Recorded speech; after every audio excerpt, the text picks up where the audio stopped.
Martial arts, from its ancient origins to modern practice and influence in pop culture, martial arts has influenced just about every facet of modern American life. But to understand how it became so, we kind of have to define martial arts. What is martial arts? Well, martial arts is simply the study of war, weapons, battle tactics, and strategies. What many people believe to be ancient martial arts that started many thousands of years ago are actually less than 200 years old. And those would be the types of martial arts that you see in modern practice and on television. It's very fancy, but it really is less than 200 years old. The original martial arts was sword, shield, spear, halberd, mace, and armor. And as time progressed, martial arts became something a little bit different. When different countries became feudalized, when the nobility and the military and the people in power were oppressing its citizens, the citizens decided they had to do something. Since most citizens were farmers, they found whatever tools that they had handy. The war hammer, for example, got its start because of a blacksmith was more comfortable carrying a hammer onto the battlefield than he was a sword or a shield. Same thing with an axe. They were carried by woodsmen or people of the such that would be carrying axes into battle. They were simply more comfortable with the axe than they were any other type of weapon. But there are other types of farming weapons. For example, a boat oar in Japan was called an ekubo. And in Japan, the ekubo was considered a serious weapon for a peasant or a farmer. They also used pitchforks and brooms and other such things, and they learned to defend themselves against their feudal lords that way.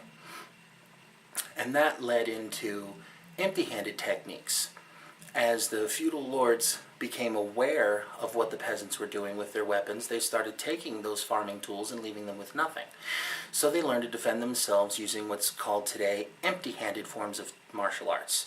In other words, basically, empty hands, no weapons. And that's what we know and recognize as martial arts today. But how does that influence today's world? Well, we have a lot of actors in martial arts and on television and in the movies that influence the world today. And on a smaller scale, people that study and practice martial arts today have a lot of health benefits. They tend to be a little healthier, a little more physically in shape. They also have mental acumen and focus that is parallel to none. They put anything and everything into whatever activity it is that they're doing at the time. So people that study martial arts tend to be a little more mentally inclined. They have more focus, so they succeed at their jobs or in business or whatever activity they're endeavoring to fulfill. But martial arts has also influenced pop culture with people like Bruce Lee in the 50s and 60s and Jim Kelly. Martial arts was introduced to a wider audience here in America. Up until then, the biggest form of entertainment on the big screen or even on television were usually westerns. And they had that real western style, swing for the fences types of fighting. But when Bruce Lee was introduced into the Green Hornet, it changed the world forever. All of a sudden you start seeing fight sequences that are a lot more slick and a lot more straightforward and including a lot more techniques. And as the many various forms of martial arts developed over the years, it just invaded fight choreography in film.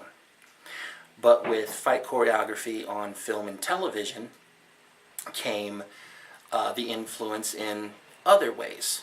For example, in the 80s and 90s, there was a group called the Wu-Tang Clan. They were a hip-hop and rap group.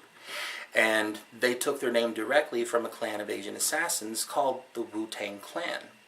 And now you have hip-hop artists like the RZA that have heavily influenced their art form through the martial arts. He's even been in some movies.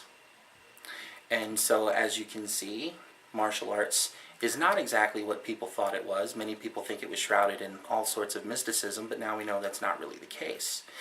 Martial arts, in truth, has a very long and proud heritage, most of which most people don't understand. I hope I've cleared up a few of these misunderstandings today. Thank you very much.